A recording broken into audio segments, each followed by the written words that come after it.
fazer a nossa segunda fala, né? Que é o Dr. Lucelmo Lacerda, que tem pós-doutorado em psicologia pela UFSCar, estudando inclusão escolar da pessoa com TEA, doutor em educação pela PUC, mestre em história pela PUC, historiador, especialista em educação especial, inclusive políticas de inclusão. A pesquisa dele é a representação da pessoa com TEA, inclusão escolar, mediação escolar em processos inclusivos. Então, agora fala com o Dr. Lucelmo. E estamos abertos depois para as perguntas, né? Que vai ser uma palestra muito legal. Então, já peguem o caderninho, a caneta, vão anotando, que depois acho que vai estar cheio de perguntas.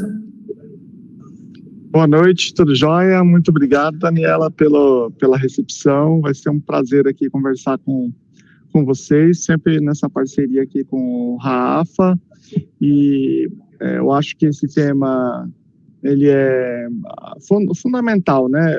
Principalmente que a gente está falando aqui de um momento de volta de pandemia, um momento muito sensível, né? Os professores estão muito preocupados. Eu sei que todos esses eventos têm muitos professores, então vai ser muito legal a gente conversar aqui hoje. Então, fique à vontade e a fala é sua agora. Tá, joia. Até que horas que eu falo aqui direto antes? Como? Até que horas que eu falo aqui mesmo, só para eu me organizar aqui no horário? Pode ser até pelas 9h20, 9h30, e daí a gente abre para as perguntas. Tá bom. Eu vou falar um pouco menos, porque aqui eu embarco 9h40, então para dar tempo de perguntas, eu vou falar. Sem problemas. Eu gosto muito, aliás, são coisas que eu gosto muito, de falar, de apresentar, fazer uma apresentação e aí depois deixar as pessoas realmente perguntarem coisas específicas. Então, eu vou falar sobre estratégias para a inclusão escolar e eu vou falar especificamente agora dos desafios que os professores têm passado nesse momento de retorno às aulas, que eu acho que é um momento bem complexo, né? Eu acho que uma coisa importante aqui do meu currículo é que eu sou professor de sala de aula do ensino fundamental, professor de rede pública, e isso me dá também esse referencial para eu poder falar aqui para vocês, né? Então, vamos lá. Eu vou falar uma coisa aqui que quem é professor mais antigo aqui vai entender, assim, talvez vai se lembrar. Eu estava ontem fazendo uma palestra em Pedreira, em São Paulo, e aí eu estava falando sobre isso, né, que é a docência na década de 90, e aí, quando eu começo a falar isso, eu estava reparando os professores conversando, tipo, você lembra de quando foi isso? Porque isso é muito, muito vívido, muito claro, que na década de 90, num belo momento, os professores estavam lá numa reunião de professores, que é reunião semanal, né, na escola, obrigatória, e de repente alguém foi lá falar de inclusão. Ó, gente, surgiu um negócio aí diferente, chamado inclusão. Como assim? Um negócio aí que agora as crianças com deficiência elas vão estudar na escola comum, mas na escola comum? Como que é isso? Então, eu coloquei aqui uma professora fictícia, né, digamos, uma Maria Tereza, esse era o nome da professora de um livro que a gente estava escrevendo.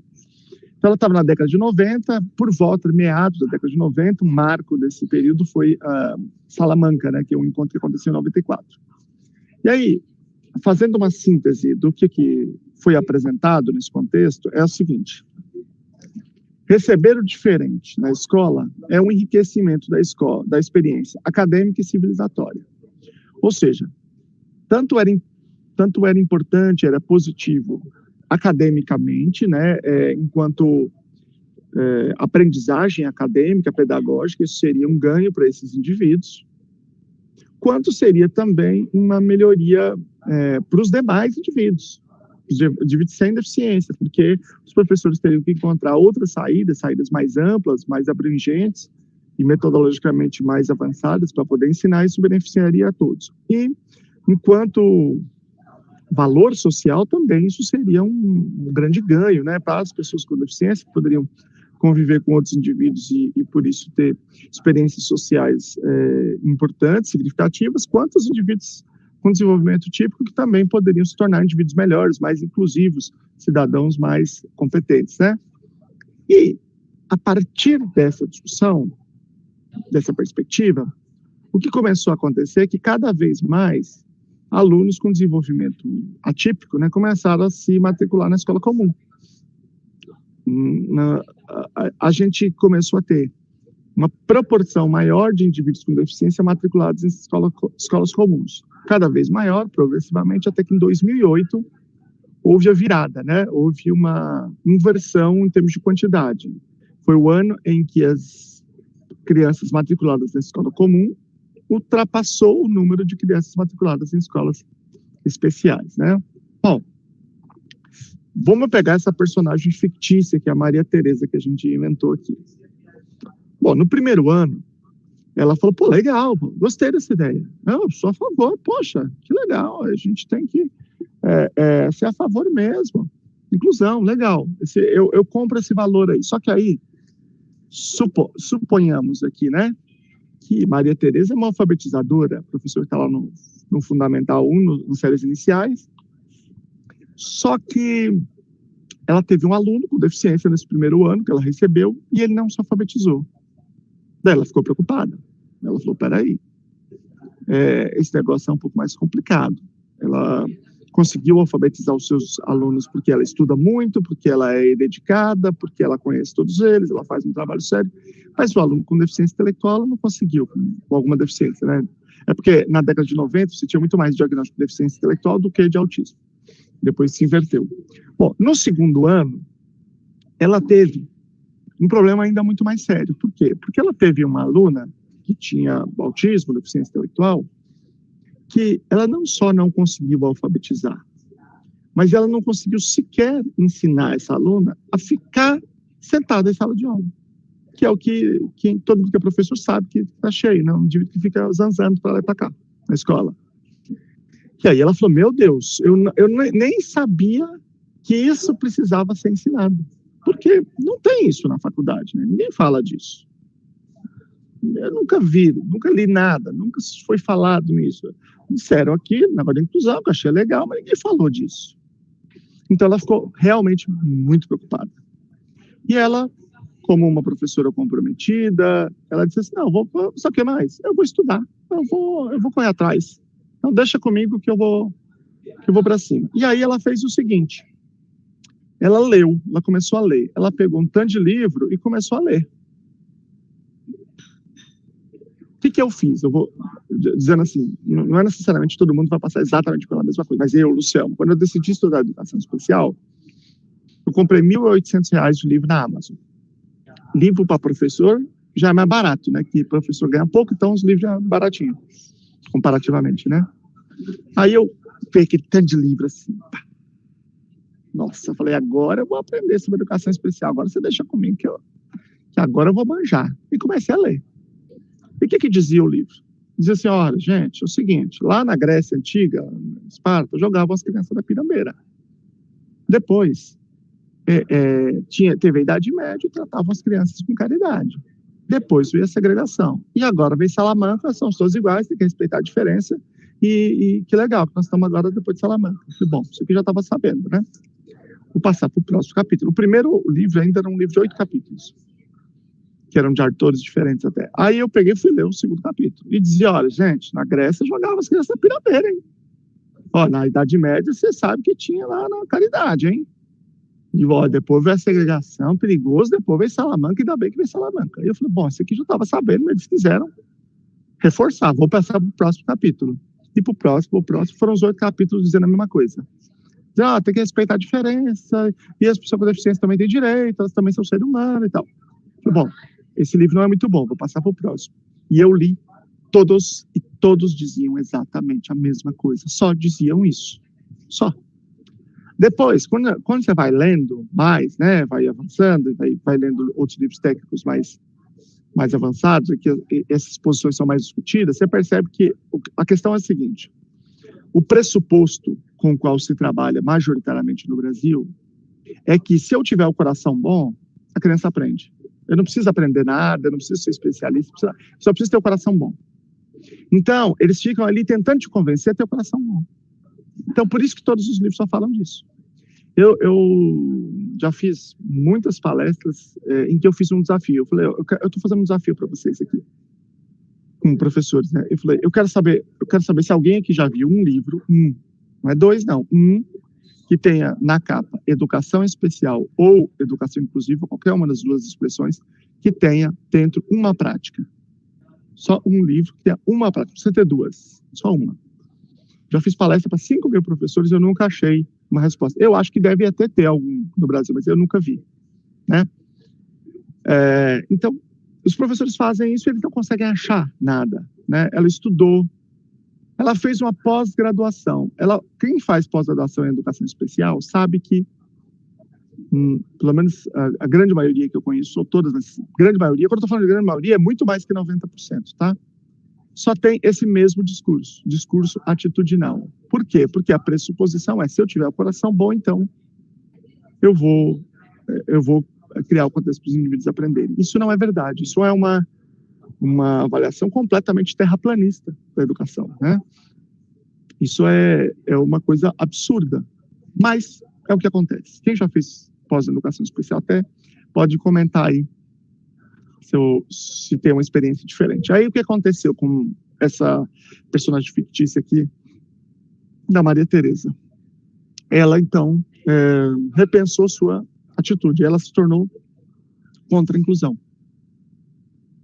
Quando você olha as pesquisas e você vê a declaração, principalmente de dirigentes, eles sempre se sentem muito incomodados, desafiados, muito preocupados com o fato de que os professores são muito críticos à inclusão escolar.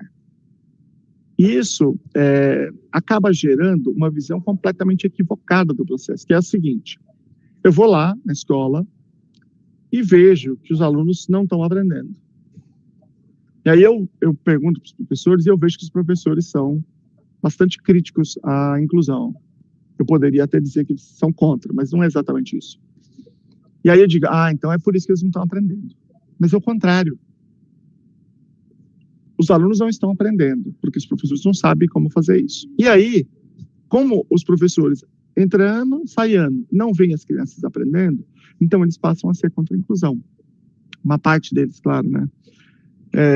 Ou pelo menos contra a inclusão da forma que ela acontece, né? Eu sempre falo que não tem inclusão, tem matrícula na escola comum, inclusão ainda estamos longe ainda. E esta é a grande realidade que nós temos hoje em relação ao tema. Bom, de modo que, resumindo, nós, professores, né, estamos moralmente pressionados a incluir. Então, moralmente falando, a gente sabe que é um valor positivo, a gente sabe que é um direito, mas a gente não sabe como fazer isso.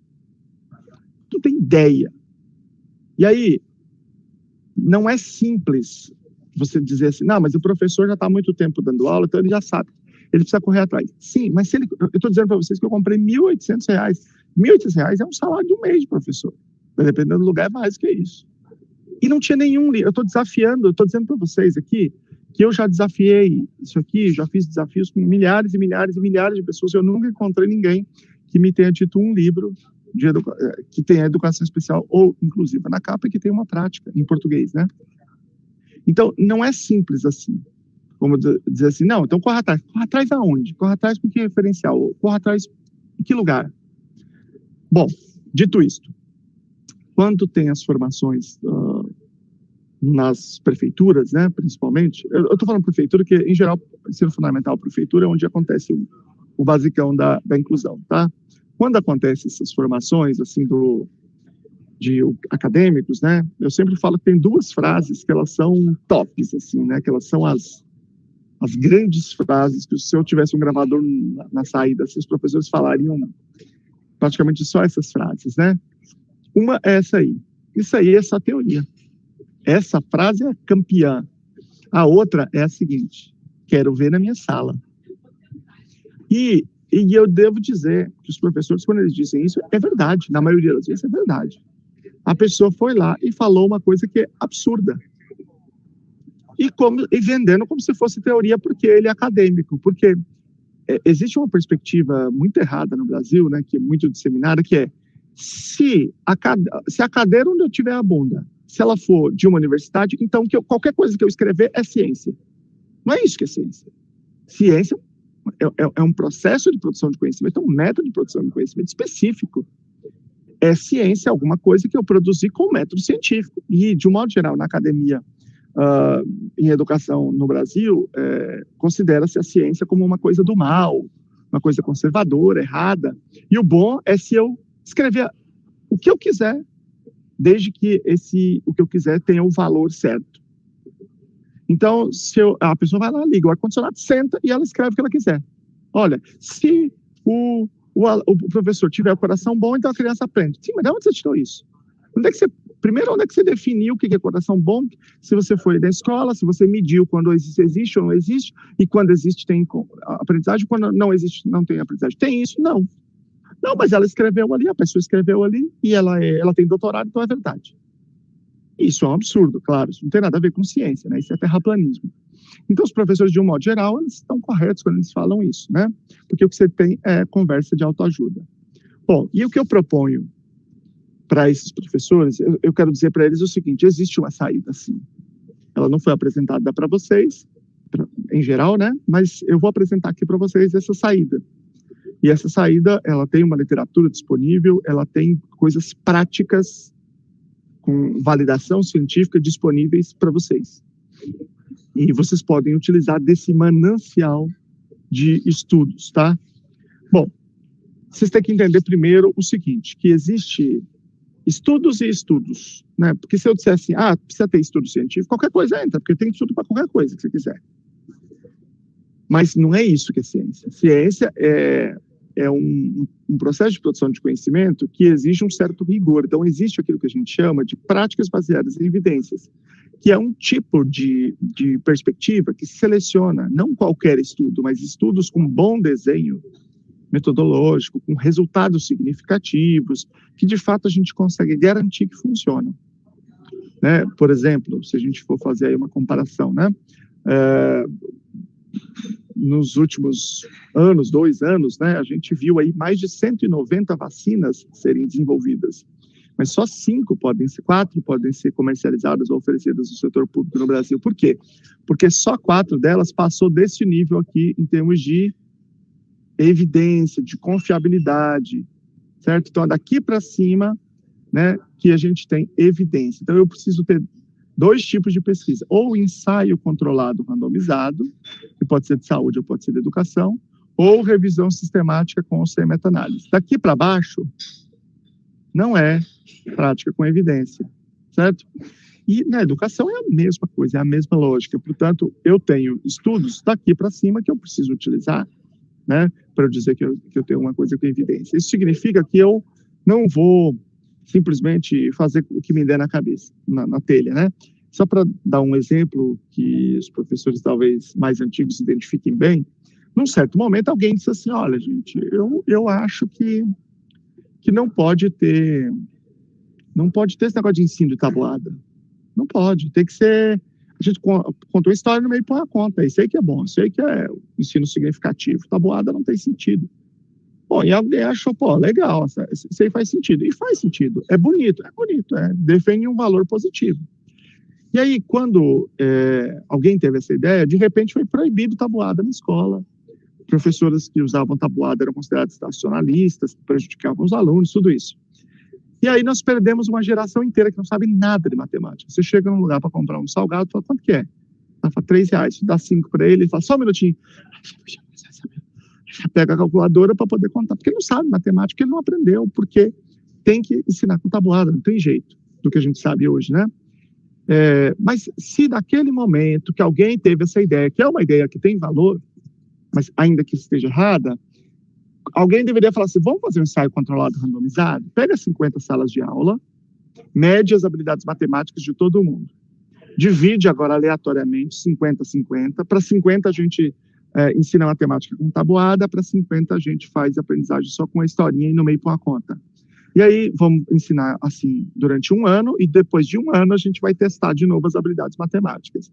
A gente teria descoberto ali muito rapidamente que não adianta, que tem que saber a tabuada, a gente teria feito um reforço, teria recuperado com essas 50 salas de aula e a gente não teria sacrificado 3 gerações de brasileiros, pelo menos 3, com uma coisa que é completamente errada. É por isso que no último PISA nós ficamos em penúltimo lugar em matemática, chupa Indonésia, né?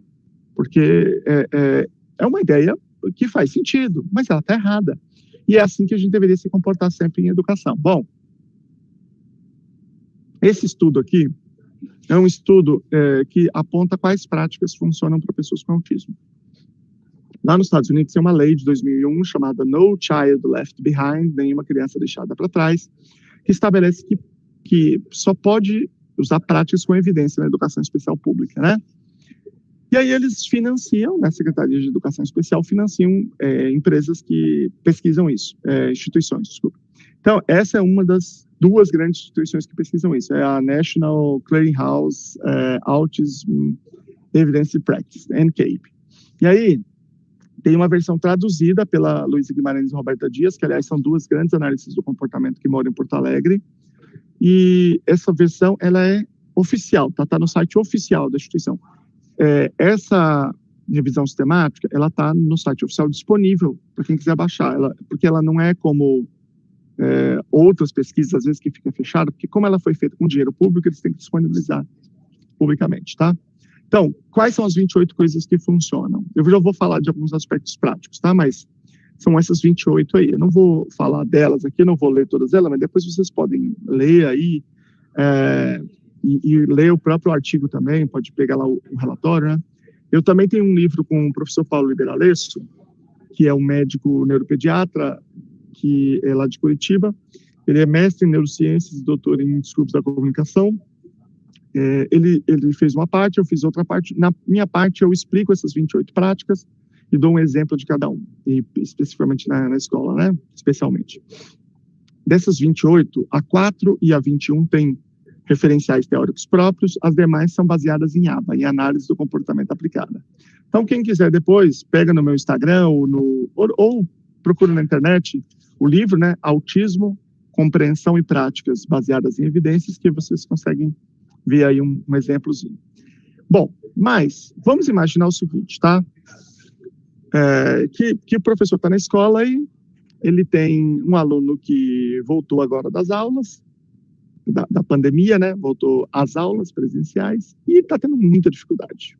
Dificuldades principalmente em termos de manejo de comportamentos problema. E aí eu quero dar algumas dicas práticas para esse caso. Então, não dá para a gente falar de tudo, mas eu acho que tem algumas dicas interessantes que dá para falar sobre isso, que talvez seja um fator de aflição de muitos professores. Bom, primeira dica, primeira sugestão, ela é sobre a rotina visual antecipatória. Existe uma visão equivocada, né, de que a rotina visual ela é uma coisa para pessoas com autismo que não são verbais. Isso não é verdade. Ela pode ser utilizada com todo mundo, deve ser utilizada mesmo com pessoas que falam, tá? O que é isso? Eu apresento para o indivíduo, visualmente, aquilo que ele vai fazer durante a aula. Claro que aí eu preciso desse recurso e eu preciso de um planejamento de aula. Mas os professores, de modo geral, têm isso. Então, eu vou apresentar para ele, primeiro vamos fazer isso, depois isso, depois isso, depois isso, depois aquilo. Só que eu vou apresentar visualmente. E essa apresentação pode ser de várias formas, mas ela pode ser, por exemplo, com duas fitas aqui de velcro, né, em que uma atividade, quando ela tem antes e depois, quando eu vou fazer ainda, ela está de um lado, de antes, quando eu termino, eu vou lá e coloco no depois, né? Ou pode ser antes, fazendo e feito, né? E aí o indivíduo vai movimentando essa atividade para a coluna do feito.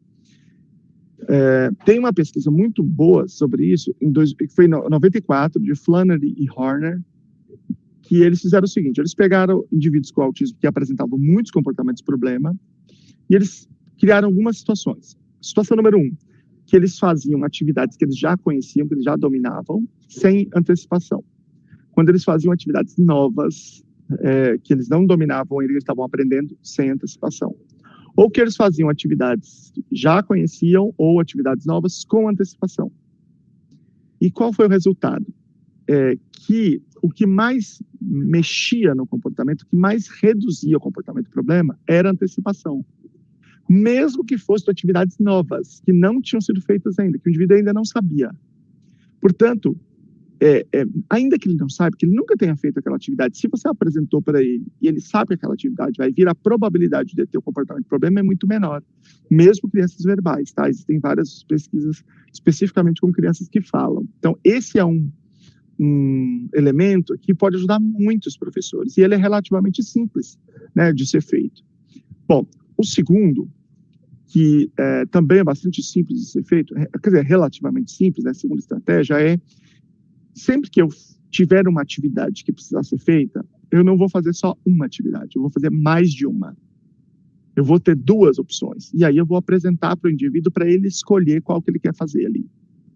Mesmo que no final das contas ele acabe fazendo todas, porque, por exemplo, eu tenho atividade A e B para escolher, depois é B e C, depois C e D, então ele sempre, aquela que não é escolhida vai continuando no roteiro de escolhas, né?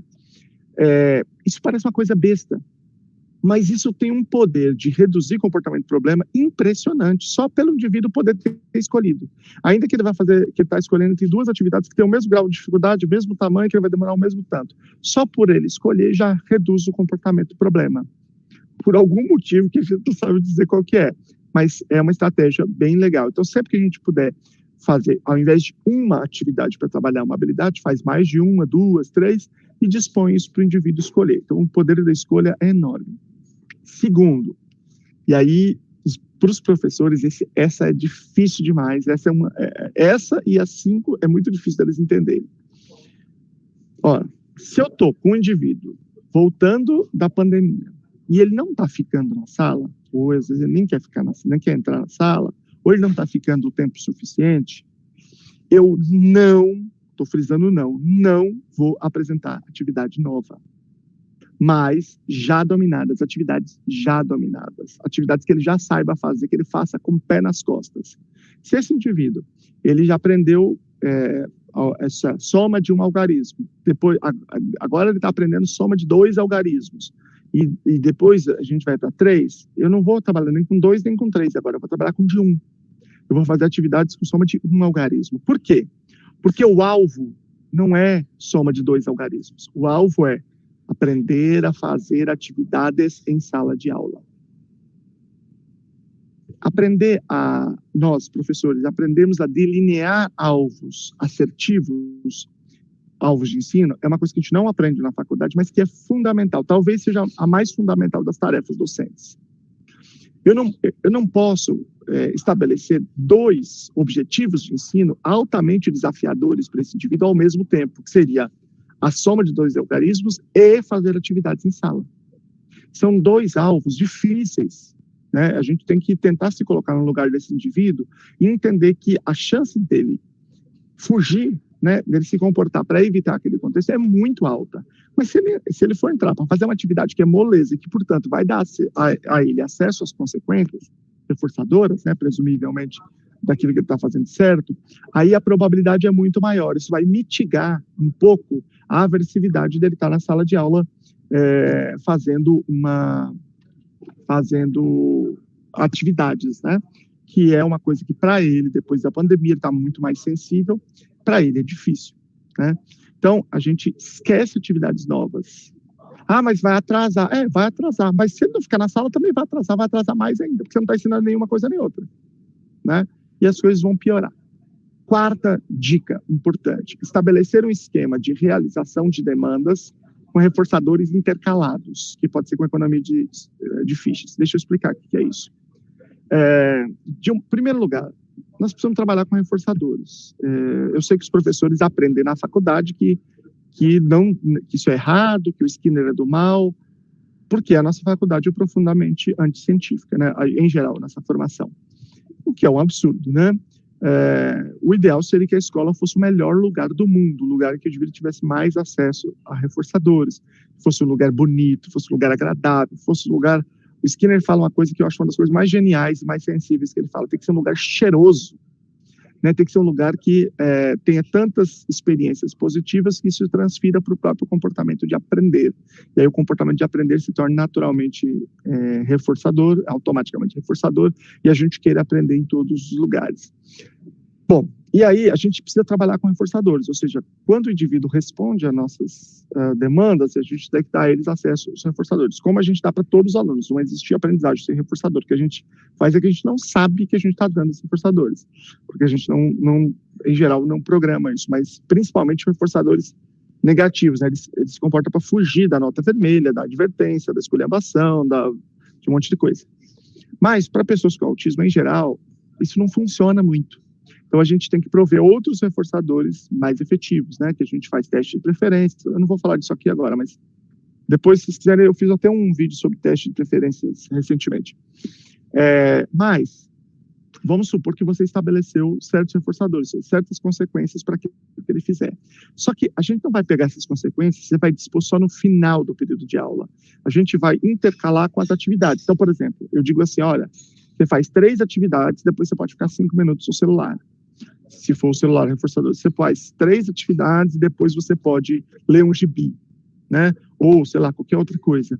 Então, eu vou colocando no decorrer da aula, à medida em que ele for executando as demandas, eu vou colocando esses reforçadores intercalados, né? E aí eu consigo, portanto, ter maior probabilidade de engajamento durante aquele período.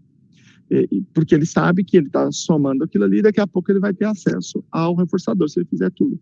E aí a gente pode fazer isso por meio de sistema de economia de fichas, que seria mais ou menos o seguinte.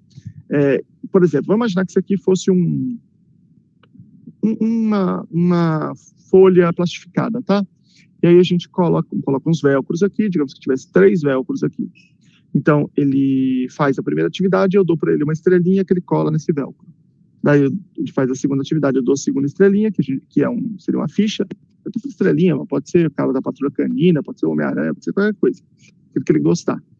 O segundo aqui e o terceiro estrelinha aqui. Quando ele soma, ele completa isso aqui, então ele troca comigo com o reforçador que ele vai ter acesso. E aí ele consegue também se programar, ele consegue visualmente entender, perceber, compreender quando que ele vai ter acesso ao reforçador e se comportar por isso. Então, isso é uma outra coisa que funciona muito bem, né? E quinto, que também é outro difícil para os professores entenderem, é ensinar o indivíduo a pedir para se livrar de atividades. O nome desse procedimento, dependendo de como ele for feito, né, é treino de comunicação funcional. Então, por exemplo, os alunos com desenvolvimento típico, quando eles estão em sala de aula, eles falam assim, professor, posso tomar água lá? Pode. Vai, só que é um por vez, né? Ou, professor, posso ir no banheiro lá? Pode. Aí tem um banheiro do lado da sala, tem um lá do outro lado da escola, você vai no outro. A água é uma coisa. Por quê? Porque ele não está pedindo só para ir aquilo ali, em geral, ele está pedindo para dar uma volta, ele está dizendo, professor, deixa eu dar uma caminhada, deixa eu dar uma esticada nas pernas. Só que o aluno com autismo, muitas vezes, ele não sabe fazer isso, ele se engaja no comportamento problema também para se livrar da atividade. E aí, a gente tem que ensinar para ele, por mais anti-intuitivo que isso seja, a gente vai ensinar para ele a se livrar da atividade, a pedir para se livrar da atividade, pedir uma pausa. Então, ele pode pedir isso vocalmente, a gente pode ensiná-lo a pedir vocalmente, ou pode pedir por meio de um cartão, mas a gente precisa ensinar isso também. E isso tem muita pesquisa, tem muita evidência, inclusive tem um mestrado no Brasil sobre treino de comunicação funcional muito legal, que é da Renata Michel, então se vocês quiserem pesquisar, treino de comunicação funcional Renata Michel, dissertação de mestrado, que é lá na PUC, que eu acho que pode ajudar bastante quem tiver interesse aí em ler em português. Mas a gente introduz a situação em que ele deve pedir, que é a situação de atividade, né? Por exemplo, eu dou atividade e imediatamente já ajudo ele a pedir. Se quer pausa, pede pausa, digamos que seja vocalmente, né? Ou ajuda ele a dar o cartão. E aí a gente vai retirando essa ajuda até que ele aprenda a pedir. E aí, é claro que a gente não vai deixar de sair toda hora. Existe um processo para a gente dar para ele, por exemplo, digamos que seja cartão, né? Ou vocalmente, a gente dá a ele 2, 3 oportunidades por dia de se livrar da atividade, das outras ele tem que fazer. Mas a gente ensina essa habilidade, que ela é importante, inclusive, para outros contextos, né? O indivíduo com deficiência precisa aprender a se livrar de situações aversivas. Não é só na escola, mas essa habilidade ela serve para outros contextos, né? Não é à toa que nós temos, por exemplo, tantos casos de assédio com pessoas com deficiência, que é muito maior ainda do que com a população com desenvolvimento típico, que já é um número absolutamente absurdo, né? porque a gente só ensina a obedecer, a gente não ensina o indivíduo também a se livrar de situações aversivas. Isso, portanto, é um compromisso que a gente precisa ter também, tá? Então, esse é o procedimento. Bom, só que, veja, isso aqui que eu estou falando são estratégias antecedentes, são estratégias para evitar que o comportamento inadequado aconteça. Só que se ele já estiver acontecendo e elas forem insuficientes para fazer os comportamentos deixarem de acontecer, a gente precisa fazer a intervenção específica para ensinar o indivíduo a reduzir aquele comportamento. E aí eu quero só fazer uma pequena introdução para vocês aqui, para vocês entenderem. O primeiro passo é eu fazer uma avaliação funcional. Eu preciso entender qual é a função daquele comportamento. Ele pode ser, em geral, essas 4 funções básicas, né? Funções que são as fundamentais. Ele pode ser sensorial. O indivíduo pode se comportar dessa maneira para sentir sensorialmente o que ele produz, por exemplo, ele se bate, porque a dor que ele produz, a sensação aqui na pele, é que ela é reforçadora. Ou ele grita porque ele quer se ouvir, né? Essa sensação é reforçador. Ou por esquiva, né? Para se livrar de atividades, que é a maioria dos casos, tá? Ou de atividades, ou daquele ambiente de sala, por acesso a tangível, né? Coisas que dá para tocar, que dá para pegar. Por exemplo, a gente fala, ele tá nervoso hoje, então eu vou dar para ele o celular, vou dar para ele um bonequinho, então ele tem acesso a alguma coisa que dá para tocar. Ou por atenção, né? A gente dá muita atenção para o comportamento de problema. Chega lá e fala, olha, já falando com você, que não era isso que é para fazer. Nossa, você, poxa, o que foi que a gente conversou? A gente falou sobre isso, olha, você está fazendo... E aí a gente vai dando atenção. E aí a gente usa esse acrônimo aqui, SETA, né? Sensorial, esquiva, tangível ou atenção. Como é que a gente faz essa avaliação para saber qual é a função, tá? Isso aqui é uma das formas de fazer, tá? Você vai notar aqui qual é a resposta-alvo que você está fazendo, né? Se batendo no rosto ou gritando, você vai notar qual é a resposta-alvo. E quando ela acontecer, a gente coloca aqui quais são as características dela, se ela é forte, se ela é fraca, como é que ela aconteceu, e o que aconteceu antes e o que aconteceu depois. E a gente vai anotando isso até que a gente tenha uma consistência nesses dados, um padrão, né, quando ele acontece, principalmente as consequências, por causa de alguma coisa que dá-se de consequência depois. A gente pode fazer assim, em que eu escrevo com uma caneta a resposta que aconteceu antes ou depois, ou a gente já pode escrever as respostas que a gente está prevendo.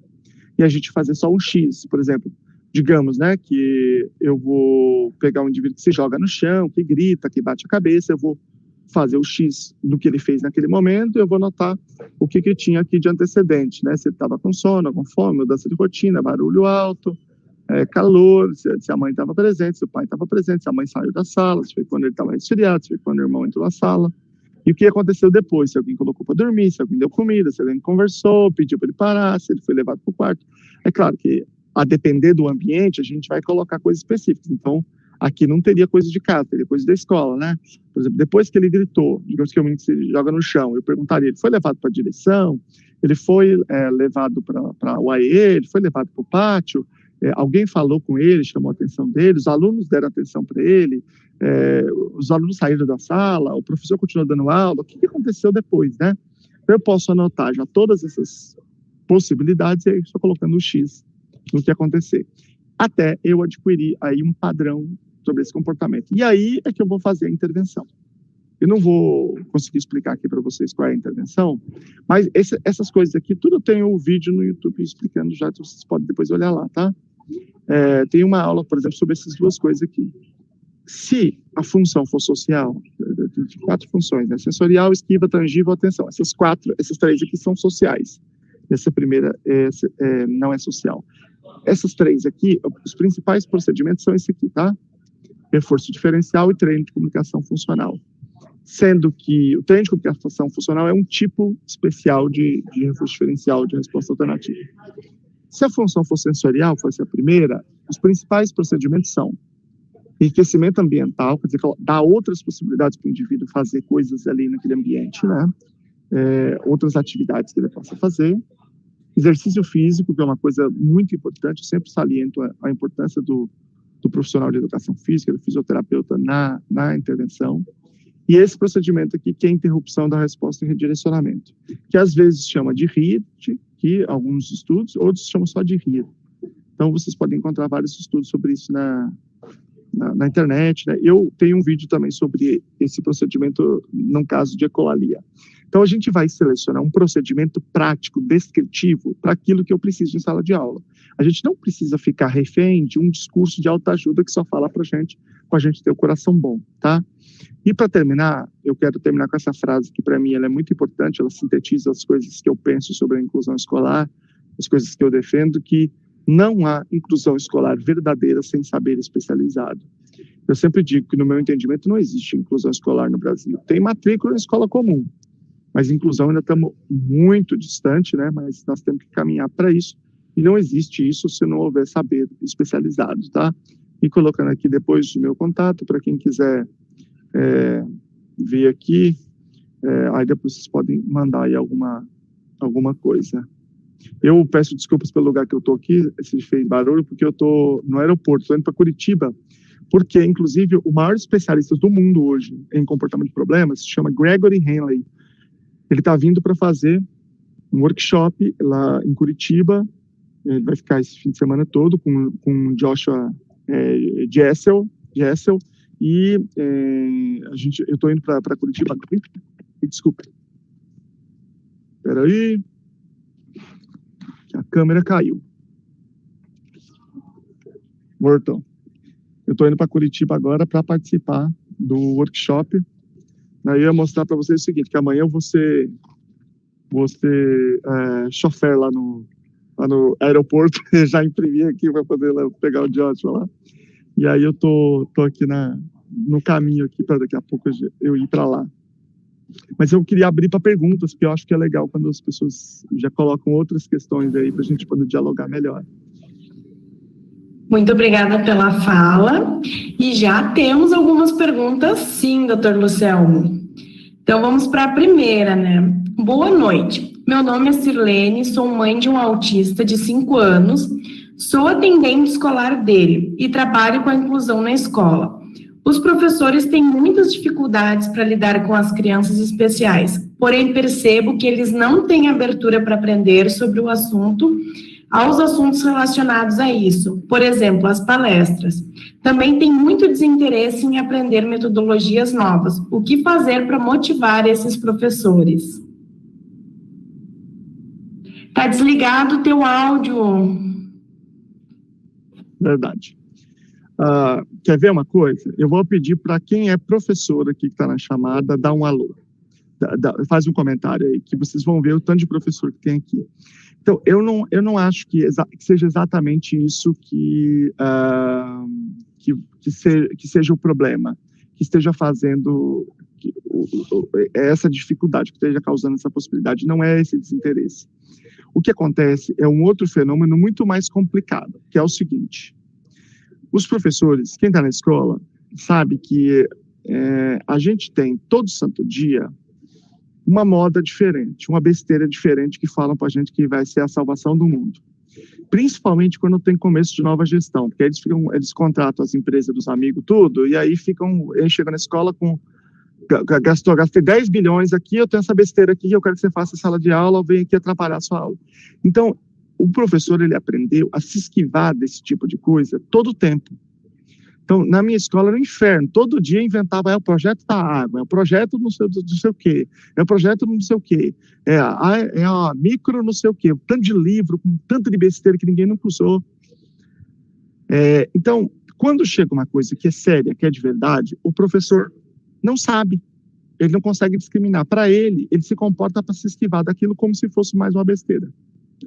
E quando você fala assim, mas isso aqui tem evidência, ele não sabe o que isso quer dizer, porque ele não aprendeu o que isso quer dizer. O que significa tem evidência? Parece, para quem não está na área, parece que nós estamos falando de uma coisa que tem muito artigo que a pessoa escreveu, muito livro. Mas livro, você escreve a besteira que você quiser. E a pessoa, você pagou, publica. Quando a gente fala de tem evidência, a gente está falando de estudo experimental, estudo que foi lá na prática, botou a criança e fez e deu certo, e aí a gente vai acumulando essa evidência. Não tem nada a ver com o que normalmente os professores estão vendo, né? Então, mas é difícil você ultrapassar essa barreira. Por exemplo, quando as prefeituras, várias prefeituras me procuram, né? Falam assim, poxa, a gente queria fazer um negócio legal, vocês têm uma equipe muito boa na prefeitura. Eu digo assim, gente, olha, na minha visão, eu acho que o melhor caminho seria vocês pegarem uma escola piloto, pega o caso que todo mundo conhece, casos difíceis, faz filmagem, mede tudo, e aí implementa um negócio redondo, que vocês estão acompanhando. E aí depois, vocês mostram para a rede aqueles casos, daquela escola. Todo professor vai ficar impressionado, porque eles nunca viram falar de um negócio que é de verdade, que dá certo, que é prático. Eles nunca ouviram falar. Eu estou dizendo para vocês como, pelo menos, da minha experiência de mais de 10 anos de sala de aula e de todos os professores que eu conheço, eles nunca viram falar isso, né? É uma experiência completamente diferente. E aí, quando eles veem que dá certo, aí eles vão dizer, opa, peraí, então isso aqui é um negócio diferente, isso aqui é outra coisa. Agora, é verdade que isso é muito difícil de vir da mãe em relação ao filho, porque existe um comprometimento muito grande, nesse caso que ela está falando que ela é mediadora do filho, né? Então, existe uma confusão desses papéis aí, que é muito difícil. A gente precisaria que isso viesse, isso é muito importante no ambiente escolar, que isso seja institucional, que isso tenha uma presença do diretor muito forte, né, muito firme, porque a diretora é a alma da escola, não tem jeito, que tenha a Secretaria de Educação tenha muito claro isso. Então, é preciso que isso seja institucional, uma relação que seja individualizada, ainda mais com uma relação em que essas coisas se misturem, é realmente mais difícil. Então, enquanto mãe, eu diria assim, que o ideal seria que as mães organizadas fizessem uma articulação junto à instituição, à prefeitura, para que isso se torne uma política. E aí você tem muito mais probabilidade dos professores seguirem, porque você tem uma institucionalidade, né? Tem uma diretriz, tem uma resolução que estabelece a forma que isso tem que acontecer. Doutor Selmo, tudo bem, amigo? Tudo jóia? Boa noite, tudo jóia? Tudo beleza, muito bom ter o senhor aqui, viu, gente? Vocês estão vendo que não tem tempo ruim para esse homem, né? No aeroporto, aí prestes a pegar o voo, com um super fone de ouvido para não perder nenhum lance. Você tem que dar o play por aqui, ele fecha por aqui, ele pausa por aqui, é tudo chique esse negócio dele. Mas, doutor, deixa eu lhe falar uma coisa. O que o senhor está falando com relação a dados, principalmente, né? Porque contra dados não tem o que fazer, né? Basicamente é bem mensurado isso. Uma coisa bem importante que eu trago aqui até como um exemplo, um plano de saúde deu valor para os autistas, um plano de saúde que nós trabalhamos, nós fizemos como mães, juntamos algumas mães e fizemos um levantamento de quantas pessoas com autismo tinha naquele determinado plano de saúde. E aí eles, não, mas espera aí, será que é verdade? Eles foram atrás e fizeram um levantamento deles. E aí, então, marcaram uma reunião conosco e falaram, não, de fato, tem esse tanto que vocês nos trouxeram, um pouco mais, né? Então, agora a gente precisa sentar e conversar e dialogar, porque realmente o que vocês estão falando é certo. Então, o que você está falando com relação tanto a dados, quanto a fazer um projeto piloto e projeto modelo, é excepcional. Tem pessoas comentando aqui que o senhor está falando uma excelente abordagem, porque cobra-se muito do professor, para que faça alguma coisa, mas ele não tem formação. E alguns professores, dependendo das horas que tem, né, do tipo de contrato, não tem nem condições de fazer uma formação pago, né? Mas hoje, graças a Deus, o senhor tem ali no Lunaaba um canal excepcional, excelente, que traz esse conteúdo. Muita coisa de graça já no YouTube e muita coisa aprimorando ali dentro, né? Eu queria que o senhor falasse um pouquinho do projeto de vocês do Lunaaba, com essas formações, já que algumas colocaram aqui, e também do Capricho na Inclusão. São duas coisas que são diferentes, mas eu gostaria que as pessoas soubessem e conhecessem um pouquinho mais, por favor. Tá. Então, a gente tem o Lunaaba, é uma empresa que é uma clínica e uma empresa de assessoria, consultoria também educacional. A gente tem trabalhado com várias prefeituras, tem feito um trabalho que é bem legal. E talvez uma das coisas mais interessantes é que a gente tem nesses contextos, né, a possibilidade de a gente produzir um conhecimento interessante e alguns cases, né, que possam ser interessantes no Brasil.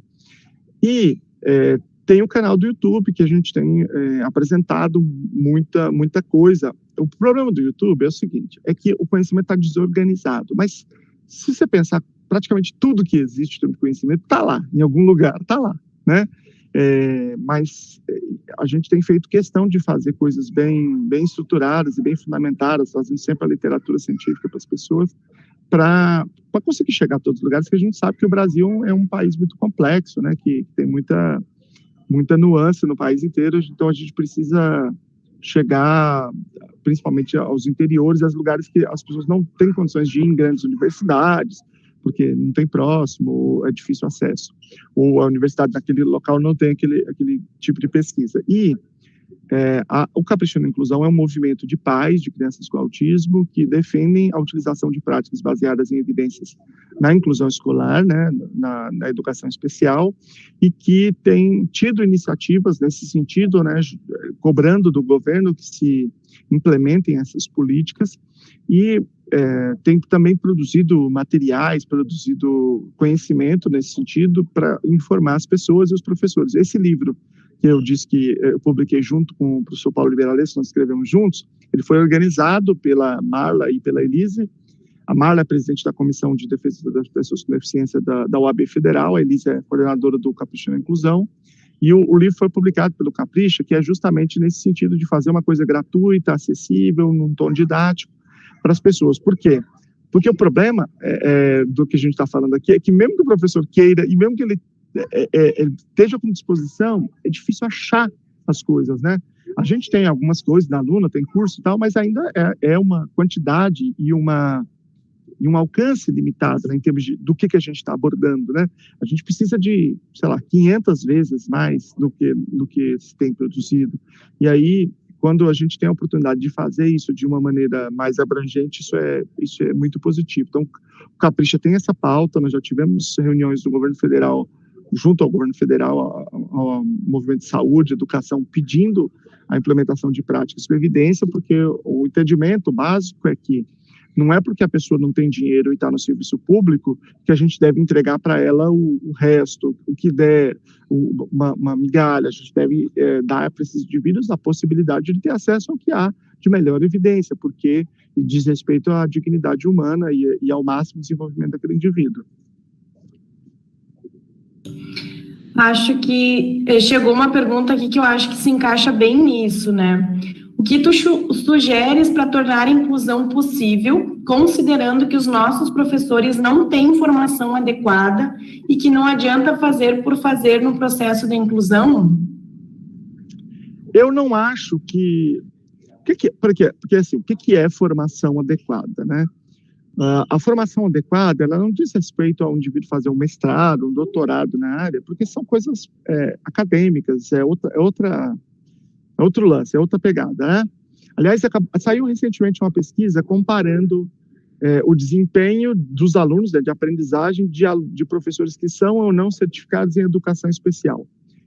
E o resultado é zero, não existe diferença. Não é essa a questão. A questão, ela diz respeito a uma preparação específica. Então, assim, todo ano, as prefeituras e os estados precisam gastar informação. Por quê? Porque isso é uma disposição da legislação e de todos os processos para lançar os gastos no Fundeb, que é o Fundo Nacional, o Fundo de Educação Básica. Então, as prefeituras já gastam dinheiro com formação, elas não precisam gastar nem R$1 a mais, nem 50 centavos a mais, não precisa. Só que na hora de definir o que vai gastar, pergunta para a universidade, ou quem quer que seja que vai fazer a formação, se ao invés de falar que jogava as crianças na pirambeira, que era caridade, que depois era segregação, que depois era salamanca, se tem como ensinar a fazer um plano educacional individualizado, a fazer uma adaptação de prova de matemática, a fazer uma adaptação de atividade de matemática ou de português, a fazer um procedimento emergencial para crises agressivas. Que, olha a situação que o professor está hoje. Imagina que o professor está na sala, o aluno com autismo tem uma crise agressiva, porque tem muitas vezes, infelizmente, não é porque ele é agressivo, mas por conta, principalmente, dos prejuízos de comunicação. E aí, digamos que ele esteja em risco, ou os outros alunos estejam em risco. Bom, o que o professor deve fazer? Se ele não fizer nada e o aluno se machucar ou os outros se machucarem, o professor está na roça. Porque ele tinha que ter tomado uma atitude, ele não pode deixar uma pessoa se machucar ali, né? Vamos imaginar que o professor pegue na criança e faça o procedimento físico na criança e essa criança se machuque, ou essa criança fique com marca, ou ainda pior, né? Pode acontecer ainda uma tragédia.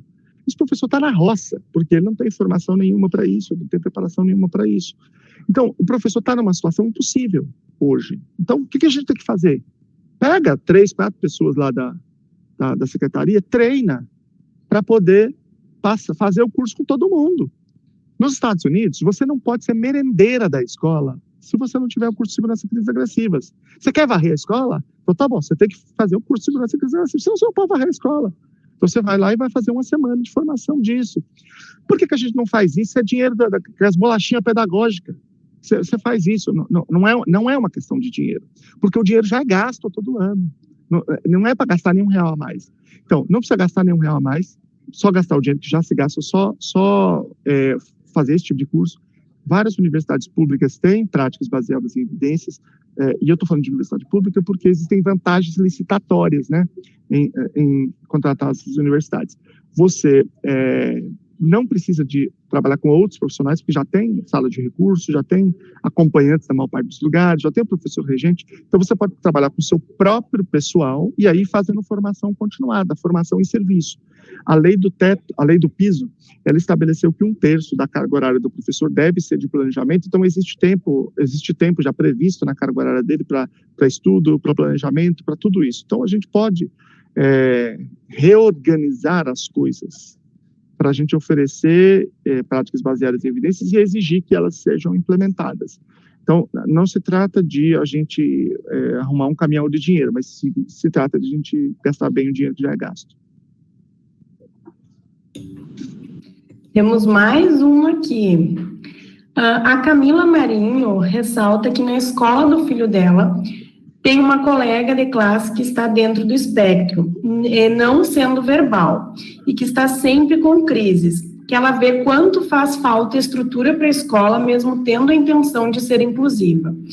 O que tu acha, se isso é prejudicial ao desenvolvimento e se causa certa frustração? O quê? Acredito que seja essa questão da criança estar sempre em crises. Sim, não pode ser bom, né? Se ninguém está em crise porque tem alguma disposição benéfica, né? Ela está mal, ela está sendo exposta a um ambiente que está péssimo para ela, ela está se comportando para sair dele. Então, isso é uma expressão do quão ruim a escola é para essa criança, do quão desvantajosa é para essa criança, né? O quanto ela está sofrendo nesse lugar. Então, isso é um pepino, uma violação dos direitos humanos, é um pepino para essa criança, é um pepino para a professora, é um pepino para toda a sala, né? E isso não é uma coisa que a gente não saiba o que fazer. Existem práticas com evidência de montão, né? De quilo para isso. Só que a gente não usa nenhuma. Por exemplo, a primeira delas, a mais óbvia, a mais elementar, é a comunicação alternativa. A primeira coisa que o indivíduo não fala, chegou na escola, ele tem que aprender comunicação alternativa na escola. Isso acontece em qualquer lugar civilizado do mundo. Só no Brasil que não acontece. Por quê? Porque existe um grupo que é um terraplanista na educação que fica dizendo que comunicação alternativa não pode na escola porque é terapêutico, né? E esses grupos, eu estou falando grupos que estão em grandes universidades. Então, os professores compram esse discurso e ficam repetindo. Mas isso é uma violação dos direitos humanos desse indivíduo. Imagina você ir para uma escola todo dia e as pessoas estarem dando aula lá em mandarim e você não saiba. Você fica lá, você tem que ficar 5 horas na sala com as pessoas falando em um idioma que você desconhece. Cara, até eu começo a gritar e bater alguém. Não tem jeito. Isso é um absurdo, né? Então, comunicação alternativa, digamos, seria o primeiro passo de uma escada, né? Mas um passo que já reduziria enormemente esses problemas. Mas a gente não tem feito nem esse primeiro passo. E aí eu entro dando um argumento, digamos assim, para essa mãe, tá? Porque eu vim do Rio Te Ama, doutor Lucelmo, daquele nosso encontro lá, vim para cá, para Porto Alegre, fiz ali uma iniciação em comunicação aumentativa alternativa com as meninas ali de Porto Alegre, Renata Bonotto, Michele Borges, né, Aline Morello, as meninas ali, que são especialistas da praxia de fala e tal. E aí o Derek, na primeira sessão já, meu filho não é não verbal, moderado, ela mostrou para ele, e toda a equipe achava que ela não discriminava cores, né? E aí ela pegou com ele ali, abriu e tal, e olha, Derek, é assim, assim, assim o caminho. Rapidamente ele já pegou o azul, já foi discriminando e tal, e agora voltamos de Porto Alegre para cá, na escola, No segundo dia, ele já regrediu drasticamente os beliscões nas outras crianças, nas questões, ele mesmo procura o tablet, ele mesmo vai lá, né? Isso que a gente está, assim, um processo de uma semana de tablet, né? Para ele comunicar. Antes ele tinha PECs e agora ele foi para o tablet. Então, você vê que vai tendo uma evolução com o PECs, mesmo assim, ele ainda era rígido, ainda beliscava, porque não era tão completo, né, o vocabulário dele. E agora ele já, eu quero passear, eu quero isso, eu quero aquilo, ele já vai se comunicando. E a gente também tem uma maneira de mostrar para ele aquilo que a gente pode no ambiente fornecer para ele. Então, é bem o que o doutor está falando. Se a gente não cria os caminhos para essa cidadão, para essa pessoa, né, ter uma boca, uma voz, né, dificilmente vai melhorar esses comportamentos, né, não tem como. Exatamente, e a escola deveria ser o primeiro lugar, né, utilizar as melhores práticas de comunicação, né, e normalmente no Brasil é a última. Porque não adianta a escola ter vários projetos bonitos, lindos no papel e também que acabam não entrando as crianças que estão com transtornos do neurodesenvolvimento, né? Não, esses projetos não é para ninguém, a maioria não é para ninguém, é tudo coisa para fazer postagem no Instagram. A maioria não tem planejamento, não tem base, não tem nada. É tudo os negócios aleatórios. Olha, só para você ter ideia, eu estou falando desse negócio de dinheiro, né? O meu município, quando eu fui para a Califórnia, conheci o sistema de lá, fui a terapias, né, com pessoas que me levaram, que tinham filhos lá que faziam terapias, fui conhecer escola, fui conhecer famílias que estavam no sistema público, conversar, entrevistar, um monte de coisa. Conheci os PEIs lá, né, porque eles traduzem inclusive para o português, para as famílias. Eu conheci bastante do sistema lá. Depois conheci também da Flórida, né, numa outra viagem que eu fiz, e aí eu fiz um projeto adaptado para o meu município, com mais ou menos o sistema da Califórnia. O meu município é um município muito rico. Então, o município que eu sou professor podia fazer o sistema da Califórnia sem gastar R$1, sem gastar 20 centavos, incluindo, isso não estava no projeto porque tinha um problema em relação às secretarias, né, porque precisava ser por outra secretaria, mas sem gastar nenhum real, eles podiam fazer o sistema da Califórnia, incluindo pagar a mãe milão, para a mãe completar em casa, e não iam gastar nenhum real a mais. Sabe o que eles disseram para mim? Eu não acredito nisso, sabia? Esse negócio aí de não, é evidência, eu não sei, eu não acredito nisso aí, não. Eu acho que não é assim, não. Eu não acho, não. Essa foi a resposta elaborada que eles fizeram para mim. Porque eles não sabem, porque eles não conseguem discriminar, porque dá muito trabalho, porque, sabe? Então, não é uma questão de dinheiro, de um modo geral. É uma questão, de fato, de como a gente está utilizando isso. Doutor, uma pergunta bem pessoal agora. O senhor começou a estudar sobre autismo depois do diagnóstico do seu filho ou não? O senhor já fazia estudo nessa área? Não, depois do diagnóstico dele. Bem depois, na verdade, também. Antes eu não sabia nada. Eu achava que autismo era Rain Man. Só que eu sabia. Todos nós. Dani, mais alguma pergunta para o doutor? Não, eu ia fazer a colocação, né? Que isso não é só na escola pública, né? A gente enfrenta essa luta aí nas escolas particulares também, né? Eu acredito que até mais nas escolas particulares do que nas escolas públicas vem tendo esse processo de não ter essa inclusão. O que acontece em escola particular é um fenômeno muito complexo, que é o seguinte: vamos imaginar que uma escola particular seja boa de inclusão. Existem algumas, mas é raro, tá? Mas vamos imaginar que ela é muito boa de inclusão. Aí a mãe vai lá, coloca, adora, põe no grupo. Gente, olha, meu filho está muito bem. É muito legal, está sendo muito bom. As mães falam, onde que é? Então eu vou levar para ela também. E aí, essa escola, você tem um aluno com autismo, digamos. Você vai colocar, às vezes você tem que colocar o acompanhante, tem que fazer adaptação, você vai ter mais gasto com ele. Só que você não pode cobrar mais. Então você vai ter mais gasto. Digamos que você tem o dobro de gasto com ele, ou uma vez e meia. Aí vem 2, 3, 4, 5, 6 crianças, começa a vir um monte de crianças. Aí você começa a ter mais gasto com elas. Aí, como você não pode colocar mais aquela mensalidade, o que está certo, né, óbvio, você tem um custo maior na escola, sua margem de lucro diminui, aí você tem que aumentar a mensalidade. Aí o pai de criança com desenvolvimento típico fala assim, não, mas eu não vou ficar pagando por causa que meu filho está recebendo nenhum benefício, eu vou ficar pagando mais caro por causa de outros. Não, eu não vou não. Eu vou para outra escola que não tem isso aí que está ficando mais barato. Aí ele tira. Aí a escola entra em crise e daqui a pouco ela fecha ou ela muda de comportamento. De modo que, para a gente resolver o problema das escolas particulares, a gente precisa fazer uma cobrança, uma fiscalização de todas elas ao mesmo tempo, para que todas elas mudem o seu comportamento. Se você fazer isso com uma só, você não resolve o problema, por conta desse desequilíbrio que acaba causando. Então, elas, para fugir do desequilíbrio, elas acabam fazendo questão de serem ruins de inclusão. Se tem uma coisa que uma escola particular mais gosta, é quando fala que ela é ruim de inclusão. Ela adora isso, porque aí não vem esses alunos, ela tem menos gasto. Os alunos com desenvolvimento típico, os pais não estão nem aí, não fazem a menor diferença para eles.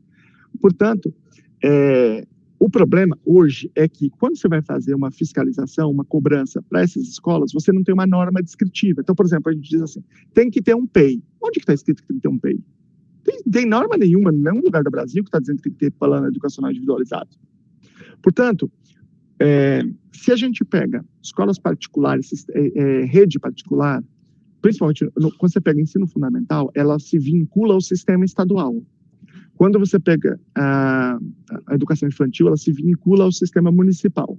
Então, a gente precisa fazer resoluções descritivas do que é exigido na inclusão para esses sistemas. Então, quem pode aprovar isso é os conselhos municipais e estadual de educação, os pais, e aí isso é uma coisa importante do Capricho na Inclusão, ele tem uma proposta de normatização, né, que tem a descrição de todo o processo de inclusão baseado em evidências, que inclusive está bem avançado lá em Curitiba, está para ser aprovado lá como lei. Então, essa descrição pode ser aprovada como lei, como resolução, como qualquer outro tipo, como diretriz, né, diretriz normativa.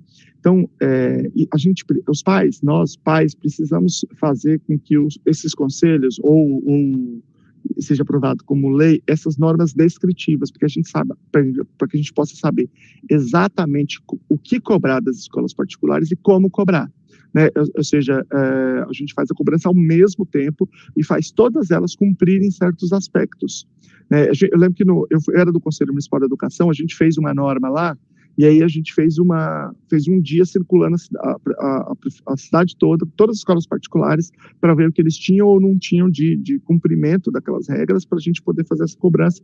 Inclusive, pode descredenciar a escola. Aí a escola se comporta, porque aí você consegue fazer, ter um poder cogente, né? Então, enquanto a gente não fizer isso, vai ser muito difícil. Você vai ter meia dúzia de escolas que são muito caras, porque de fato tem um trabalho de excelência em inclusão em todas as outras áreas, como o Colégio Pauliceia em São Paulo, como a Red House International School, que tem em vários lugares. Aí você tem escolas que realmente faz parte da marca delas, são uma escola top em termos de inclusão, mas isso só funciona em cidades grandes, em que você tem um grupo de famílias que fazem questão do seu filho estar na escola inclusiva e estão dispostos a pagar mais por isso, né, por esse tipo de excelência. Mas isso não vai acontecer no Brasil inteiro, então a gente precisa dessas normas descritivas. Doutor Luciano, muito, muito, muito obrigada. A gente vai embarcar contigo aí para receber o nosso amigo em Curitiba daqui a pouco, tá bom? Mas a gente quer muito te agradecer. Não agradecer somente a você, mas toda a live que a gente fez agora essa semana, a gente agradeceu a você, palestrante, mas a gente agradece a doutora Aida também, os filhos de vocês, tá bom? Porque se não fossem eles, permitiriam que a gente tivesse esse tempo aqui. Com certeza o senhor não estaria, porque o senhor estaria ali numa videochamada com eles, dando um alô para eles, se despedindo aí para pegar o avião. E o senhor separou esse tempo para a gente, tá bom? Muito obrigada, de maneira muito honrada. A gente segue, né, fechando essa semana com o senhor, com conhecimento, uma pessoa muito humilde, muito humana, fala de um jeito simples para que todos possam compreender, né? E que a gente possa fazer muitas mais parcerias. Obrigada pelo Kaique também, que ajustou a tua agenda, né, para que desse isso certo. A gente precisa agradecer ele também. E esse ano tem mais para frente, aí vamos te chamar para outros momentos, outros contatos. Gostei que o senhor falou, fez ponto, colocou alguns pontos que o senhor passou no Rio Tema também. Eu até esqueci de te passar ali mesmo. Falei, doutor, fala isso, fala aquilo, né? No fim das contas, nem precisou, porque o senhor fez bem certinho. Achei, assim, formidável, porque a sua palestra lá, pessoalmente, também foi incrível. E aquilo que o senhor falou no final, né? Se você que é mãe, lembra, doutor? Fala para nós aqui, para essas mães aqui, né? Você que é mãe, vai lá no seu governo, una-se, né, com eles, políticas públicas, né? Que coisa vai na concorrência do partido. Eu acho que isso é uma coisa importante, ainda mais agora que nós estamos chegando da eleição, né? Que eu falei foi o seguinte, imagina que as mães se organizassem de maneira unidas, né? Tivessem o que elas querem e falasse para o prefeito ou para o governador, né? Digamos que fosse para o governador. Governador, é o seguinte, nós, mães aqui do estado, queremos que você faça essa norma aqui em 2022, digamos que tivesse feito isso ano passado, ou pode fazer daqui para frente. Nós queremos que você faça e implemente isso aqui. Se o senhor fizer isso, nós vamos apoiar você, vamos dizer que você é uma pessoa da inclusão, vamos fazer vídeo aqui para você, a favor de você na eleição, vamos apoiar seu candidato aqui na eleição, conta com a gente. Mas você faz se quiser também. Se não quiser fazer, pode ficar tranquilo, a gente vai pedir para a oposição, e aí ele se compromete com a gente faz um monte de vídeo com os nossos filhos, falando que você é contra as crianças com autismo, mas você que escolhe, fica tranquilo, né? E a gente todo mundo põe nas nossas redes sociais aqui, vamos falar para as pessoas que a gente conhece, e eu já consigo prever exatamente qual seria o comportamento de todos os políticos. Então, deixa comigo, você tem uma pessoa que ama a pessoa com autismo mais do que eu, não existe, eu não conheço, né? Um pouco mais que as mães, imediatamente. Isso, por quê? Porque é assim que as coisas funcionam, né? E se a gente tem esse poder na mão, por que a gente não está utilizando? Porque a gente não está unido o suficiente, porque a gente não tem clareza suficiente do que a gente quer. E eu estou tentando contribuir nesse sentido, de tentar clarear aqui uma proposta baseada em evidência que tenha a melhor possibilidade de ajudar os nossos filhos. Muito obrigado, Ken. E na próxima vez, pode contar comigo, como sempre. Parabéns pelo trabalho. Reuniu aqui só gente maravilhosa. Para mim é um orgulho estar participando desse time aqui, que está fazendo todo esse evento. E muito obrigado, Daniela, pela mediação. Eu que agradeço a oportunidade, né, e o prazer de ter mediado essa conversa super bacana. Esclareceu muitas dúvidas de quem está assistindo. Eu acho que só tem a acrescentar cada vez mais nessa luta, né, da causa, que seguir em frente, porque a luta é de todos, né? Com certeza. Grande abraço, gente. Valeu, gente. Obrigada. Tchau. Gente, muito, muito, muito obrigada pela sua participação com a gente aqui durante todas essas noites, o carinho que você nos trouxe, né, ali, dando o seu alô, dando o seu oi pra gente aqui, participando assiduamente. Teve gente que colocou aqui, olha, eu participei de todas as noites, não faltei nenhuma. Se você, de repente, por um motivo ou outro, falhou, não conseguiu, né, por algum compromisso, tá tudo gravadinho, fica tranquilo, tá bom? Tá no site da Prefeitura, no Facebook da Prefeitura. Você também vai encontrar no Face da Raafa.autismo. E para fechar, deixa eu falar um pouquinho da Raafa, para que você possa conhecer também. A Raafa é a Rede Adventista de Apoio à Família Autista, e eu tenho a maior alegria de anunciar que é a maior rede do Brasil de apoio, e é uma rede que ela vem fazendo um trabalho somente há 2 anos, mas é uma rede que já está ganhando seu espaço, assim como tantas redes que apoiam e ajudam de maneira brilhante as famílias, né? Ela é uma rede que está presente em todos os estados, praticamente, do Brasil, em 10 países.